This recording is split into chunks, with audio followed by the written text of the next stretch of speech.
주신 하나님 말씀은 신약성경 갈라디아서 5장 22절에서 26절까지 말씀입니다. 신약성경 308쪽이 되겠습니다. 오직 성령의 열매는 사랑과 희락과 화평과 오래 참음과 자비와 양성과 충성과 온유와 절제니 이 같은 것을 금지할 법이 없느니라. 그리스도 예수의 사람들은 육체와 함께 그 정욕과 탐심을 십자가에 못 박았느니라. 만일 우리가 성령으로 살면 또한 성령으로 행할지니 헛된 영광을 구하여 서로 노엽게 하거나 서로 투기하지 말지니라. 아멘. 우리의 심령 가운데 하나님의 은혜가 있으면 우리가 그 은혜로 살아갑니다. 은혜가 없는 사람은 그 어떤 좋은 것이 펼쳐져 있어도 그것을 감사하지 못하게 됩니다. 우리가 찬양 하나를 들을 때도 또 부를 때도 하나님 말씀을 듣고 묵상할 때에도 늘 감사와 은혜로 믿음으로 고백하는 우리 모두가 되어지기를 간절히 바랍니다. 우리가 자주 하는 말 중에 이런 말이 있습니다. 사람은 절대로 변하지 않는다. 심지어는 이런 말을 하기도 합니다. 사람이 갑자기 변하면 나쁜 일이 생긴다 라는 그런 말을 하기도 합니다. 또 교회 안에서 자주 하는 얘기지만 참 무서운 얘기입니다. 성령님도 성격 앞에서는 어쩔 수 없다. 그런 말을 들으면서 우리는 은연중에 사람은 변하지 않는구나, 사람이 변할 수 없구나, 아무리 믿음 생활을 해도 변하지 않는 것이 인간의 본성이구나 라는 생각을 하게 됩니다. 여러분, 우리 한번 다시 질문해 봅시다. 사람이 바뀔까요? 중요한 것은 안 바뀌려고 하고 바뀌려고 노력하지 않는다라고 하는 것입니다. 사람이 바뀔지 안 바뀔지는 시간이 지나봐야 하는데 가장 큰 문제는 바뀌려고 노력하지도 않고 바뀌는 것을 원하지도 않는 우리들의 모습입니다. 내가 바뀔까 안 바뀔까 결정하기 전에 내가 바뀌려고 얼마만큼 하나님을 붙잡았는지를 생각해 보아야 합니다. 올해부터 우리 교회에서 하나님의 사람 제자훈련을 시작하게 됩니다. 제자훈련이라고 하는 것도 우리의 삶을 바꾸려고 하는 하나님 앞에서의 우리들의 노력입니다. 우리가 신앙생활을 하면서 믿음 생활을 하면서 하나님 앞에 우리의 삶의 모습이 변화되고 바뀌어져야 되는데 10년을 교회를 다니고 평생을 신앙생활을 했음에도 우리의 삶이 변화되지 않는 것을 바라보면서 우리가 얼마나 무력한 존재임을, 죄인임을 고백하게 됩니까? 오늘 말씀에 기록되어진 성령의 열매는 그리스도인이라면 반드시 맺어야 할 열매입니다. 또 우리 신앙을 가진 성도들의 삶의 목표라고 할 수 있습니다. 그런데 그 성령의 열매는 어떤 사람들만 맺을 수 있는 열매가 아니라 믿는 우리를 향하신 하나님의 뜻이며 우리에게 주어진 믿음의 목적, 우리 모두가 맺어야 할 신앙의 열매입니다. 하지만 여러분, 우리들의 모습을 돌아보면 우리는 참 부족합니다. 우리는 죄인입니다. 정말 우리가 그런 열매를 맺을 수 있을까? 그런 자격이 있을까? 실패하고 넘어지는 내 모습을 보면서 때로는 불가능하다 여겨지기도 하고 절망적일 때도 있습니다. 여러분, 그러면 우리가 어떻게 이런 열매를 맺을 수 있을까요? 정말 우리가 쉽게 생각하는 것처럼 우리가 아무리 열심히 신앙생활을 해도 우리는 변하지 않는 것일까요? 그런데 오늘 본문 24절 말씀을 보면 그리스도 예수의 사람들이 예수님을 믿으면, 예수 그리스도의 사람이 되면 성령의 열매가 우리 가운데 맺히는 놀라운 믿음의 결과가 있게 될 것을 믿습니다.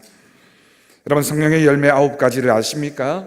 오늘 본문 22절과 23절 말씀을 우리 같이 읽겠습니다. 오직 성령의 열매는 사랑과 희락과 화평과 오래 참음과 자비와 양성과 충성과 온유와 절제니 이 같은 것을 금지할 법이 없느니라. 아멘. 여러분, 이 말씀을 읽고 암송하는 분들도 많습니다. 그러면서 신앙인들이라면 나도 저런 열매를 맺어야지, 성령의 사람은 저런 열매를 맺는 사람이구나 잘 알고 있습니다.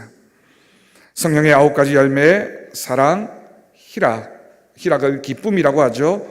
화평과 오래 참음은 인내입니다. 자비와 양성과 충성과 온유와 절제, 우리가 다 알고 있고 심지어 외우기도 하지만 정말 우리의 삶 가운데 이런 열매들이 맺혀지고 있습니까? 중요한 것은 아는 것이 아니라 실제로 그런 열매를 맺는 우리의 삶이어야 합니다. 우리가 다 알고 있으니까, 다 외우고 있으니까 그것이 저절로 우리에게 나타나는 것이 아니라 우리가 그 열매를 맺을 때에 그것이 진정한 그리스도인의 믿음의 모습이 되어질 것을 믿습니다. 많은 사람들이 믿음은 있는데 내게는 성령의 열매가 없어, 저런 열매는 없어 라고 생각하는 분들이 있습니다. 그런 분들의 마음속에는 믿음과 성령의 열매가 별개라고 생각하는 것입니다. 나는 믿음은 좋지만 그런 성품은 없어, 그런 열매는 맺지 못해. 여러분 정말 그럴까요? 그렇지 않습니다. 믿음의 사람은 반드시 그 열매를 통해서 성령의 사람임이 증거되어집니다. 마태복음 7장 18절 말씀입니다. 좋은 나무가 나쁜 열매를 맺을 수 없고 못된 나무가 아름다운 열매를 맺을 수 없느니라. 무슨 말씀입니까? 믿음의 사람은 반드시 성령의 열매를 맺는 사람이다 라고 하는 겁니다. 거꾸로 얘기하면 성령의 이런 열매들을 맺어내지 못하는 사람이라면 믿음이 없는 사람이라는 결론입니다. 여러분 그렇다면 성령의 열매는 무엇일까요? 오늘 말씀에서 기록하고 있는 성령의 9가지 열매는 종교생활과 다릅니다. 예배 열심히 드리고 새벽 기도에 나오고 성경을 읽고 공부하고 기도생활하고 11조를 드리고 교회 봉사도 열심히 하면 신앙생활을 잘하는 것으로 우리는 생각을 합니다. 거기에다가 방언을 하거나 예언이나 치유의 은사까지 있으면 믿음 좋은 사람으로 많은 사람들이 그 사람을 인정하게 됩니다. 당연히 이 모든 것은 성령님의 역사로 나타나는 일입니다. 하지만 오늘 말씀이 기록하고 있는 성령의 열매는 그것만이 아닙니다. 정확하게 표현한다면 앞에서 말한 이런 열심들은 종교 생활을 하는 사람들은 가질 수 있는 열심입니다. 어쩌면 다른 종교를 믿는 사람들도 이런 열심히 있는 믿음의 모습을 가지고 자신이 믿고 있는 그 신을 향해서 그런 모습을 보일 때가 있습니다. 때로는 더 열심으로 믿는 사람들도 있습니다. 이런 것들이 중요하지만 그것만이 전부가 아니라는 말씀입니다. 우리 사회에서 종종 그런 얘기를 들을 때가 있습니다. 예수님은 좋고 성경 말씀도 좋은데 교회는 싫고 교인들은 더 싫다라는 말을 종종 합니다. 여러분 무슨 뜻입니까? 우리가 그리스도인답게 살지 못하고 있다라는 것입니다. 하나님 말씀은 들어보면 참 좋은 말씀이고 예수님도 좋은 분인 걸 알겠는데 그 예수님을 믿는 사람들이 거룩한 행실로 살고 있지 못하니까 그 사람들을 바라보면서 하나님이 조롱당하고 있고 교회가 무시당하고 있는 것입니다. 때로는 교회와 관련된 업무를 담당하는 공무원이나 교인들을 태웠던 택시기사 중에 교회를 좋게 보지 않는 사람들을 만나게 됩니다. 그 사람들의 말이 무엇입니까? 내가 경험해보니, 내가 만나보니 교회 다니는 사람 참 형편없어. 믿을 수 없어. 이기적이야. 욕심이 너무 많아. 여러분 혹시 우리를 향한 모습은 아닙니까? 우리에게 믿음은 있는 것 같은데 우리의 삶에서 성령의 열매가 맺히고 있지 않기 때문입니다.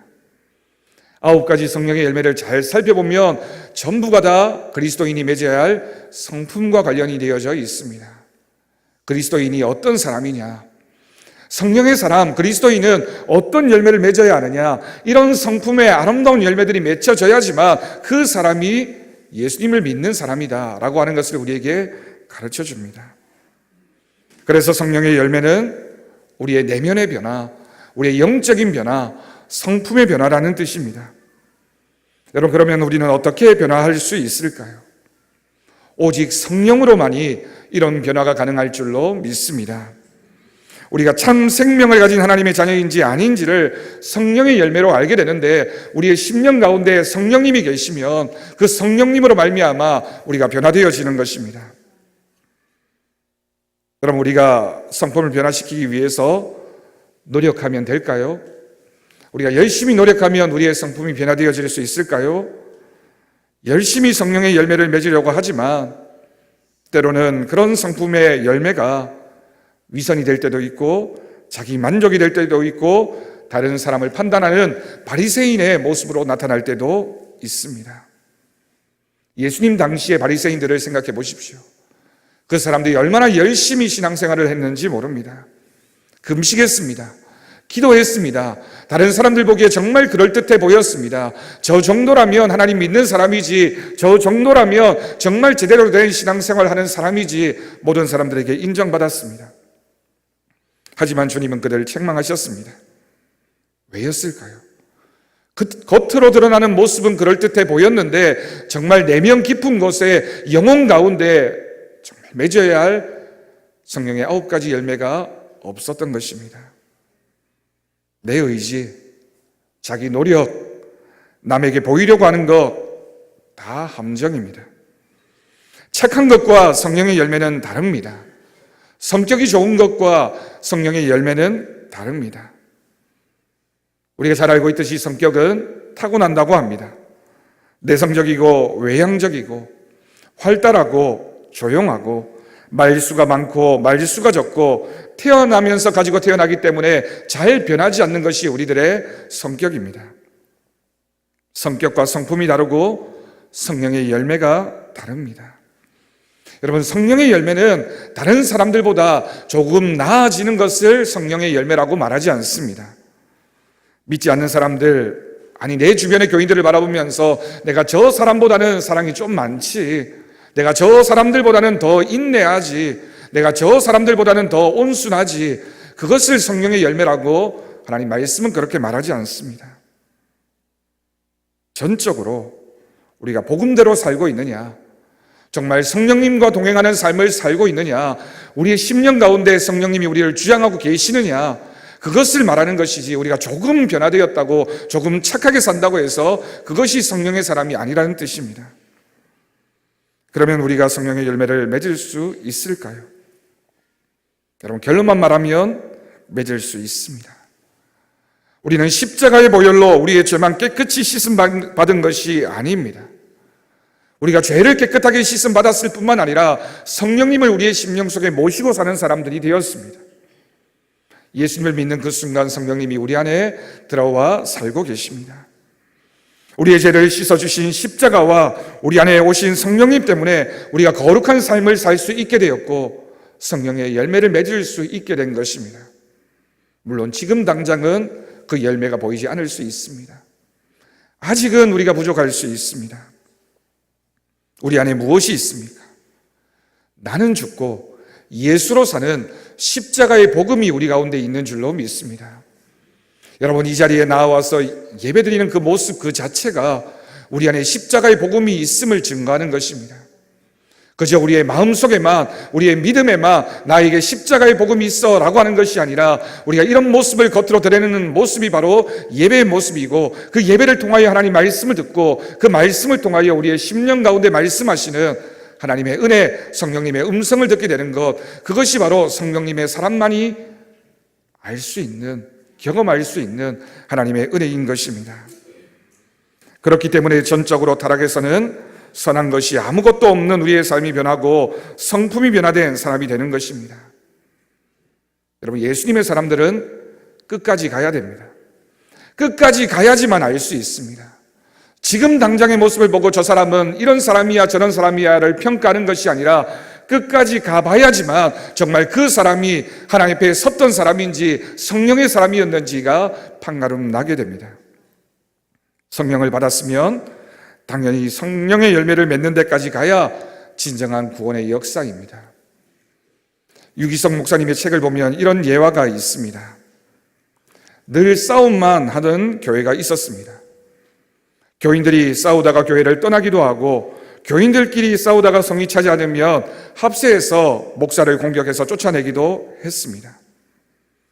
어느 날 이 교회에 새로운 목사님이 부임하게 되었습니다. 동네 사람들이 이번에 새로운 목사가 얼마나 오래 버틸 수 있을지 내기를 할 정도였습니다.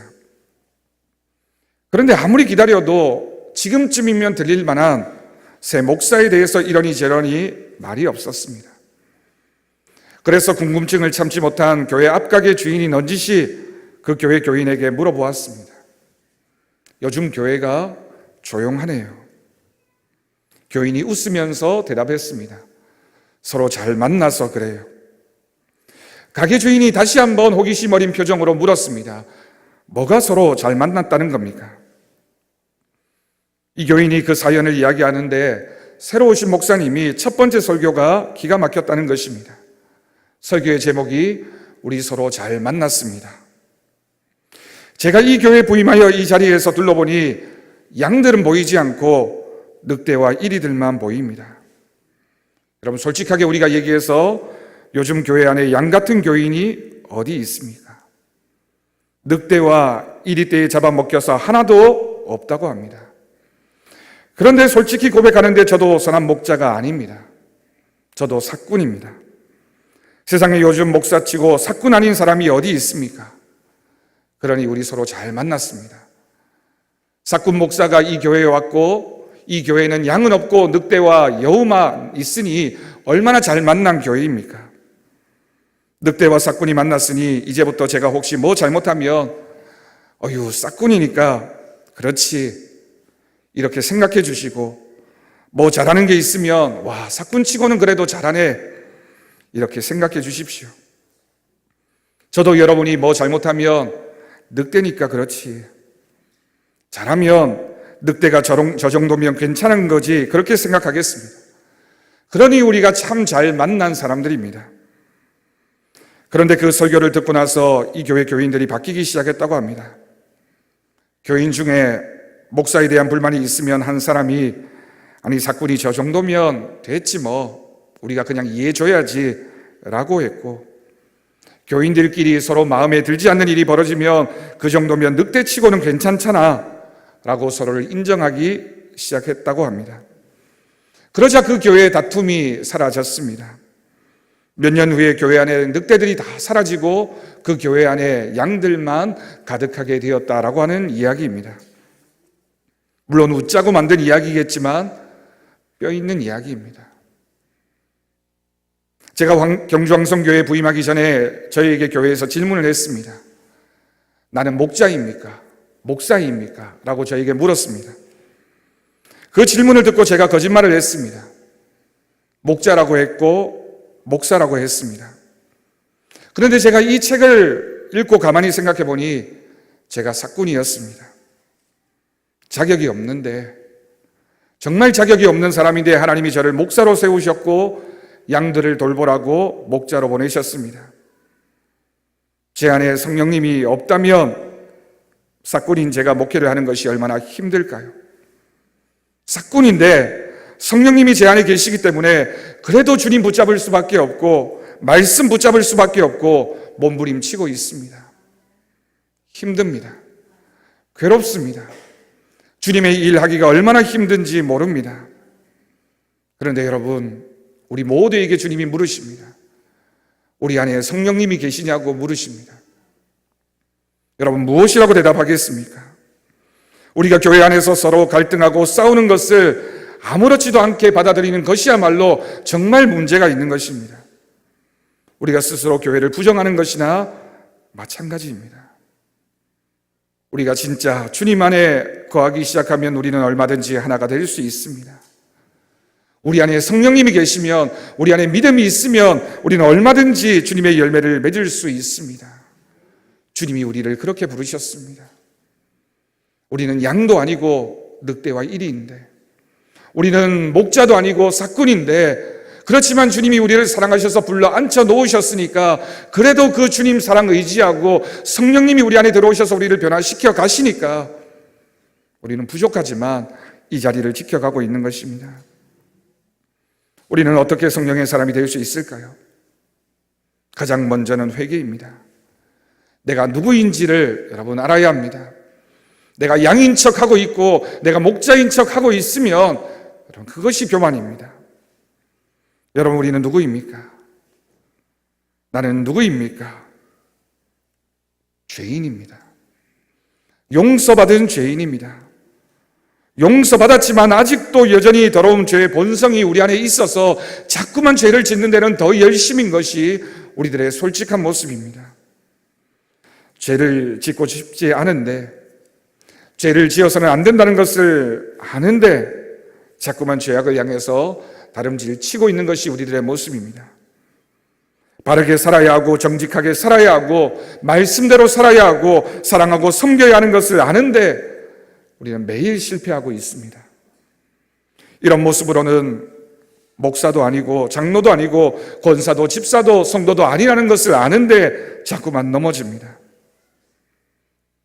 그런 우리를 향해서 요한일서 3장 9절 말씀입니다.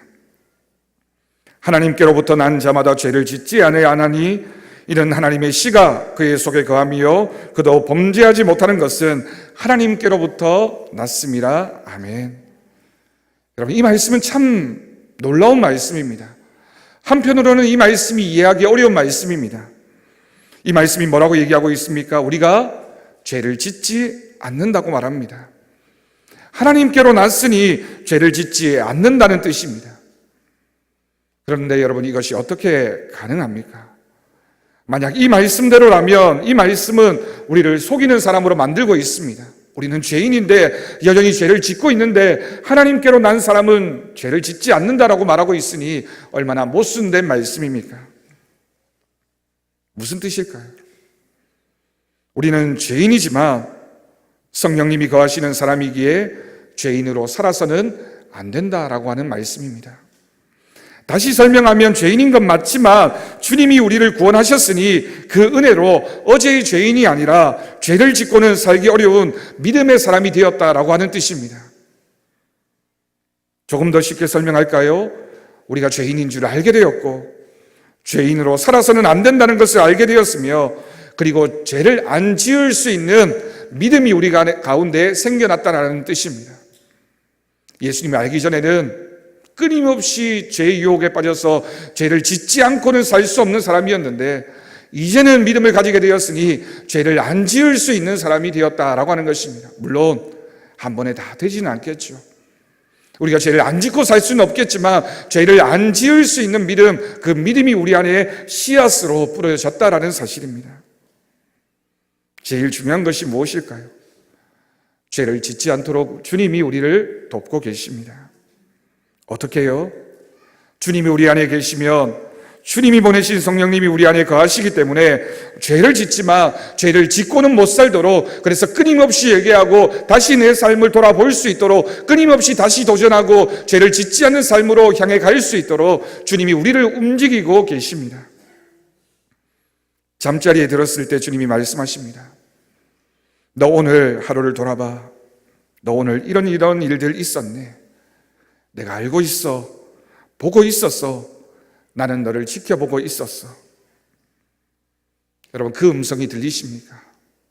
믿음의 사람은 그 음성을 들어야 합니다. 주님이 하시는 그 음성의 귀를 기울이십시오.